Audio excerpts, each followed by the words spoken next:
in the back. Yeah. I wonder what it is. It says something there, doesn't it? No. Oh, it says. Hey, Sarah, what's Warriors Social Media, new business? Warriors Social Media on 19th. You said it was a new business. Yeah, but I believe in that email, gave a brief explanation of what it was. Oh. That's what I was thinking. That's the other one. I think it says social media and marketing, maybe. That's what I think the email said. So is there a bunch of Warriors down there or something?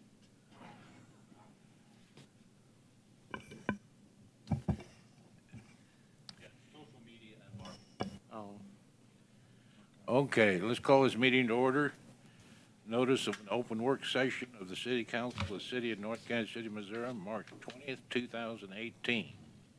Mr. Eric. Thank you, sir. Good evening. Tonight, we'd like to introduce a proposed economic development incentive policy. This is actually something that is one of your strategic plan action steps, has been for a while, so we have developed something for your consideration that we think will be a beneficial thing for the city to have in place. With me tonight is Matt Webster, of our financial advisor from George K. Baum, and he, along with our development team, Sarah Copeland, Tom Barzee, Kim as well, but she came a little late to this party, worked to develop the policy that's in front of you. We do think that this is something that would be beneficial. We're starting to see more and more as we do start to get more people interested in North Kansas City. We're also starting to get people interested in knowing what kind of incentives we might offer and what our process is for considering them. And so we thought it would be beneficial to have something in place. That is a best practice for cities, and certainly for us now as we're starting to get these. We've done a number of Chapter 353s over the years, and we have had a Chapter 353 policy, but now we're proposing something which would cover the gamut of ones that are available in Missouri. And we think that this is something that would be good for anybody who comes to us to be able to hand to them when they first come and say, hey, here's what we do, here's what we consider whenever we get an application. The policy that's in front of you lays out basic objectives regarding economic development in the city and the tools that we would have to offer. It does have some, we're suggesting some threshold requirements before we would consider an economic development incentive. One of them being that it has to have a minimum investment of $3 million. Gets much less than that. Don't know if it's really worth their time or ours to be considering incentives for it. The economic benefits of any incentive have to exceed the costs over the period of the proposed incentive. That's just a basic.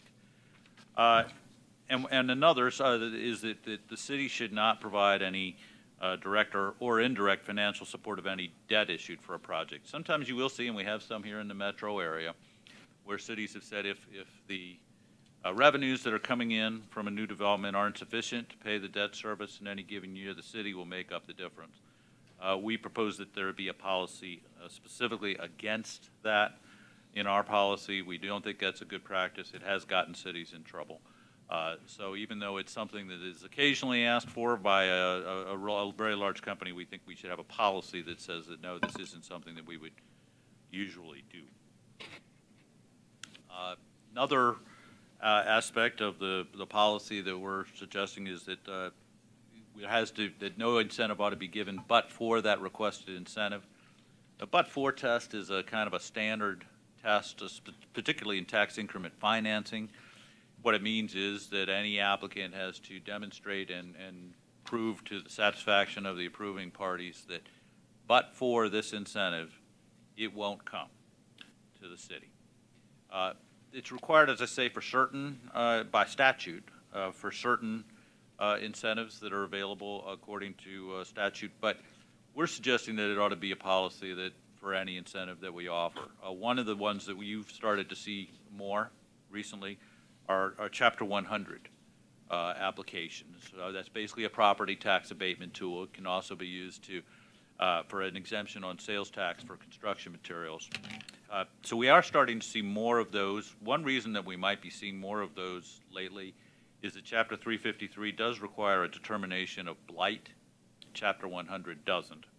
Chapter 100 also doesn't have a but-for test in the statute, but we think that as a matter of policy, it would be a good idea for us to say that you still have to demonstrate that we're not going to grant an incentive unless we're convinced that unless we do, and if we really want you that much, we're not going to grant any economic development incentive. One policy aspect that we think is worthy of some discussion from you, we want to hear if you agree, is that we're suggesting something that the city policy have a maximum amount of property tax abatement of 75%. In other words, we would require a 25% minimum payment in lieu of tax, commonly known as a pilot. We could consider under extraordinary circumstances for a very big company that we see a lot of benefits from something more. But one, we are starting to see in the local area, particularly in Kansas City, where they have adopted a new policy in the last couple of years, where they do establish that they're not going to grant 100% property tax abatement to somebody who asks for it.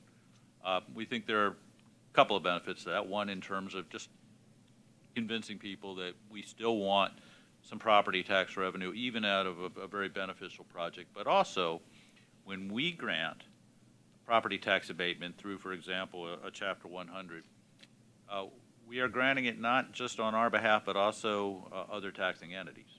It affects them as well, particularly the North Kansas City School District, which I'll also get to here in a little bit. So that is a policy that we're suggesting. It would be a policy change. Right now we have no policy, but we have received a number of applications in which that's been the introductory gambit from the developer. We'd like a 100% property tax abatement for X years. We'd like to be able to tell them don't count on that and let them know that up front. But again, we want to make sure that's something that you'd be comfortable with, and we do have language that would say, you know, we could consider something different under extraordinary circumstances, but generally speaking, that's our policy. Are there any questions about that?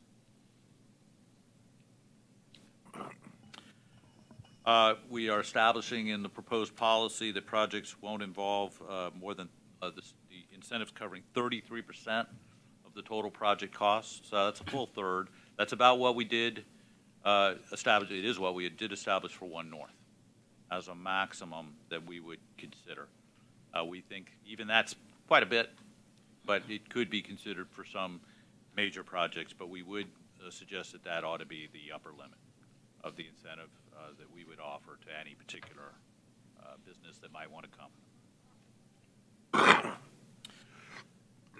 The policy in front of you lists a number of policy factors that would be considered whenever we consider an application. They're shown in section 4I of the policy. We list, for one thing, the vision themes from the 2016 master plan. We thought it would be appropriate to list all of those, and then a number of others which would seem appropriate for offering an incentive. And any time that we received an incentive, it would be up to staff to look at these factors and say, we believe the following factors are being met. If they aren't being met, we shouldn't grant the incentive. Another aspect of this is that for any Chapter 100, Chapter 353, or tax increment financing, that a step in the process should be that the reviewer needs to meet with the Kansas City School District to discuss it, explain it to them. TIF already, tax increment financing already provides for a school district input in that the TIF commission includes two representatives from a school district. That's by statute. So that gives the school district input in any TIF, but we are suggesting that we also should include a step where if we're doing something other than TIF, they still need to go, because they're asking for property tax abatement, which will affect the school district, go explain that to the school district, give the school district an opportunity to ask questions, to propose something different. We have, as part of our process in the past, amended to some degree the incentive which was eventually granted based upon school district input. We think this is something that's appropriate because they really, in a lot of ways, are more affected by property tax. School district does not receive sales tax as we do. They don't. They are also, that's their main source of revenue. It is just one of our sources of revenue. So we are proposing that step as being part of our policy and our process. Another aspect of the policy is that we're discouraging the formation of community improvement districts, CIDs, of less than 35,000 square feet. We kind of arrived at that number to try to discourage any single business from coming to us and saying, hey, we'd like to establish, typically it's a 1% sales tax, or it could be something less for our business to help with doing something we want to do. We think if we're going to have a community improvement district, it ought to be at least comprise enough for more than one business. So we tried to establish a threshold which typically for most businesses would be higher than the footprint that one business would have. This policy does include a discussion of neighborhood improvement districts, NIDs. That isn't something, it's also in Kansas they call them benefit districts, where neighborhood itself can, usually it's by means of property assessment, can fund certain improvements in the area that then are paid back through a period of years. And so it's a good tool. It's not something we've used here in North Kansas City, but we thought in case it's ever something that some area of the city might be interested in, that we should include some provisions for that. That's the proposed policy that we have in front of you in a nutshell, and look forward to any questions that you have or any discussion. How does this compare to surrounding cities? Are we kind of on the same page with them, or? And I'll let Matt speak to that in a moment. I think he's very familiar with these, but we didn't come up with this from scratch. We did have models that we worked from, so I do think that it's comparable, doesn't take us out of the mainstream in terms of the kind of thresholds that we are proposing. But Matt, do you have any additional comments? Yeah, I think it's very much in line with surrounding jurisdictions, and I would say that surrounding jurisdictions are really all over the place. The most organized jurisdiction that's deploying incentives is Casey Mo. They have both departments within the city and outside the city that do it, and that is where I came up with the concept of no more than a 75% abatement, because that is their target. And I think certainly the school districts, and rightly so, are concerned about the complete abatement of property taxes. 77% of the property taxes that anybody pays on their property goes to the school district, and it really is their only source of revenue. So I think that's a fair way to approach it. In terms of the rest of this, what I discussed with Eric and what is in this final version is kind of a comprehensive review of all the incentives that are available and are generally used. So I think in that respect, it's either as good or better than sort of every other city around here, and certainly cities like Liberty and Belton and Raymore, and just go on, and over into on the Kansas side as well. Many of them have a policy. You can find it on their website. Some of the policies are better than others. I certainly think this is an excellent example. Sounds like it's pretty well thought out. You may have answered my question. I was wondering what methodology was used to advertise this program. Is it available to people who might be interested in it? Is it to advertise it? Is it on the websites of? Well, I mean, when we noticed up this meeting, it became part of the public record, but we really haven't. I can't say that we've done anything particularly to advertise it to the community ahead of tonight's meeting. I just wondered how. No, I understand that. I was wondering how a business would know that it was available here in North Kansas City. Most of the North Kansas City businesses would probably not qualify because they're here. I understand that. Right. So a new one, I don't know how a business from outside of our community would necessarily, I think when they would become aware of it would likely be when North Kansas City pops up on their radar as a place they might like to go. And they say, hey, we'd like to talk to you and we'd like to talk about a possible incentive, at which point we would say, very good, here's our incentive policy, take a look at this. and then we can set up a meeting and talk about it, but when you come in and talk to us, you'll be aware of what our policies are. Well, this is a good tool to grow North Kansas City's industry and businesses, I would think, you know. Its usage as a sales tool. I think it's beneficial. I mean, we've had the availability of the incentives, but I think to lay out the parameters for them ahead of time, rather than after they come in, is something that will be useful to both them and us. Thank you. Go ahead. Do we currently have anything in place to measure the effectiveness of the incentives? We haven't done, you know, that's something actually that we've thought about, that we need to try to figure out. It's hard to do. Oh, yeah, yeah. This policy wouldn't cover Yeah. measuring the effectiveness of them, but you try to look at the revenues that you receive and whether they meet. Yeah. Because we do establish schedules, and so that should be one of our goals. And I don't know if we've done all that much of that to date, but it should be goals going 'Cause forward. I remember, We are trying to look retrospectively at some Yeah. of the ones we've done and see if what we can figure out. Yeah, because I actually attended that one session with you at the MML annual conference. What was it? The evaluating incentives using Right. ROI. And I thought that was, because they said they presented a scorecard in the end to their council or whoever's approving that, saying, We certainly don't have anything like here. that tool. Yeah. No, I know that. Theirs was, yeah, that. It was very sophisticated. Yeah, that was Yeah. very thorough. But, okay. I agree with you on Councilmember DeLong that that would be helpful in the future, you know, to have something like that. Just so we can know when we want to tweak the policy, how it would be most beneficial to tweak it. And going back to what Councilmember Sanders said about this, you know, economic development policy, I do think most businesses, when they move or think about moving, you know, check out a city's economic development policy.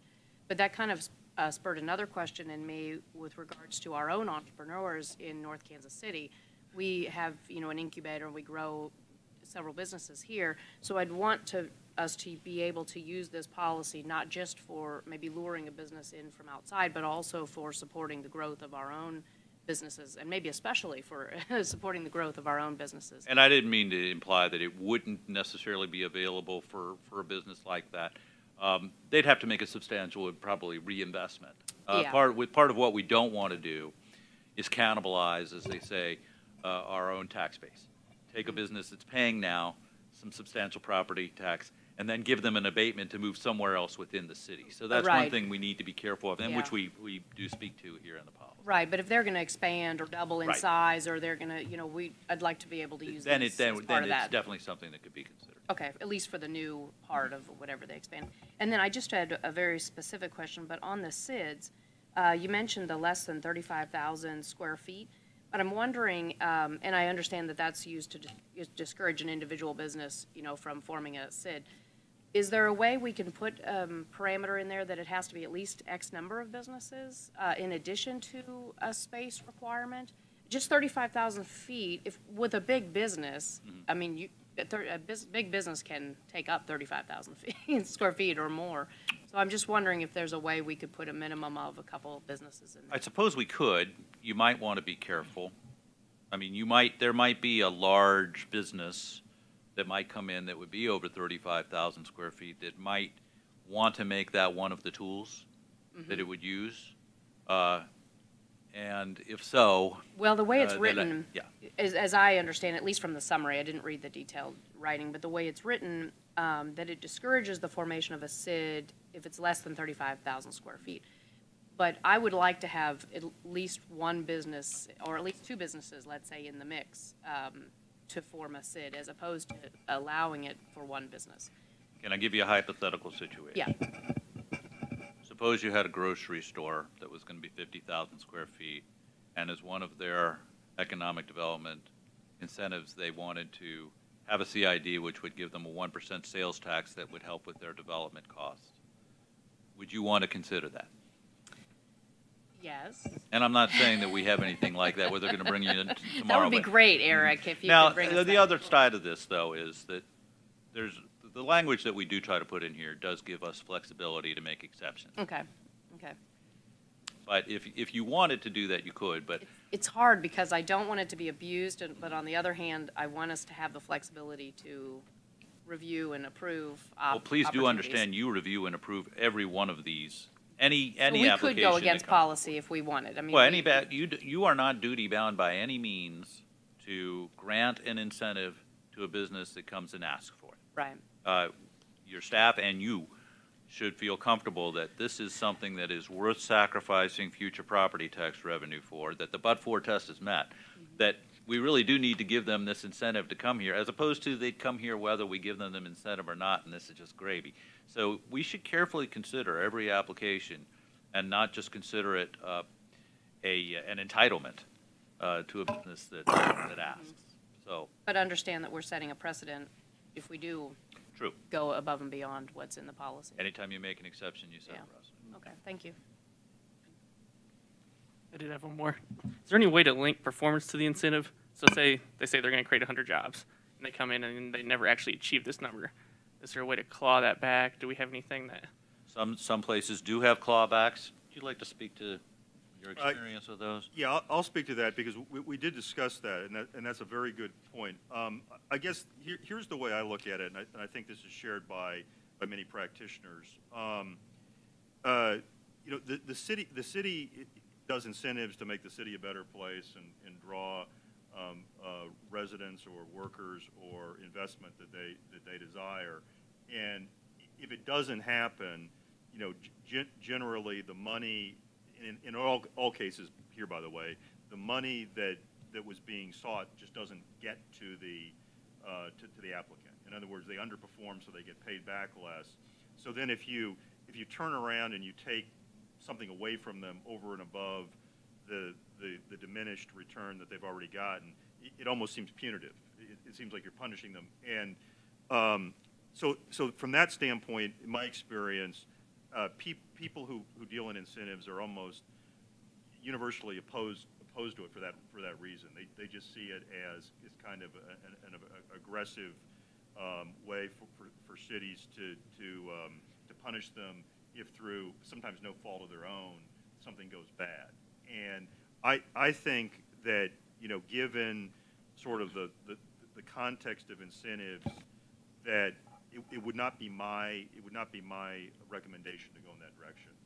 I think that's a mistake. I think that acts as a disincentive for a lot of people rather than a check on incentives. Now, you know, if you're someplace that everybody wants to go and you're trying to you're trying to funnel or throttle down people, then you know then I think you can head in that direction. But that's just not the context around here. In other words, if you have like if you have a pool of capital and you're saying, I'm giving you my money and I want a particular return for that, and if you don't give me that return, I want my money back. That's really, we're not that specific and targeted in most cases. And whether it's chapter 100 or chapter 353 or or the TIFs, you know, generally we ask what you're going to do. But for instance, with a industrial company, you know, you lose a contract, you have a competitor come into the business, the landscape changes. Any of those things, and probably many of those things, you have no control over. And then if you throttle down on your jobs, and then you're having to pay something back to a city, I just think that becomes punitive. But that's my opinion. All right. There's not a right or wrong answer here. Thank you. That is a public policy question that is within your purview, and you know whatever you would decide, we could carry out. Could I just add on real quick? We've talked quite a bit about usually economic development professionals. Almost the one big thing that they want to know is how many jobs is it going to bring. We think in North Kansas City that's maybe less of a consideration than in a lot of other cities with our small population. You know, other cities are often looking for jobs for employees. You know, they're looking for an employment base for their population. That's not nearly as much of a consideration here. Well, that was If we just- can get good paying jobs, Yeah. then there might be more of a multiplier effect in the community. But usually clawbacks are tied to the number of jobs. And I think in our case, when we've been considering, we've been thinking more in terms of future revenue than we have in terms of jobs. That was just the easy example I came up. I mean, the overall question would be just linking performance in general to incentives no matter what they say. But, I mean, that was just the first example I could come up with.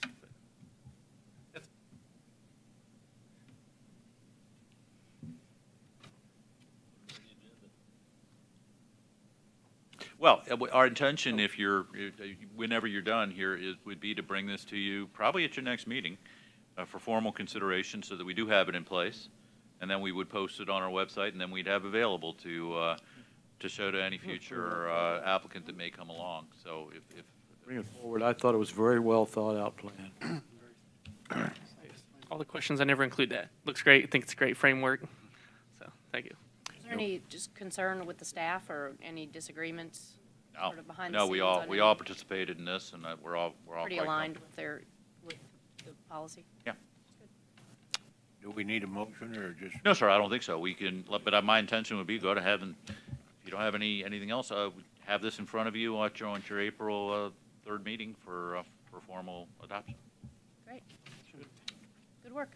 Thanks. To adjourn? Second. All in favor? Aye. Opposed?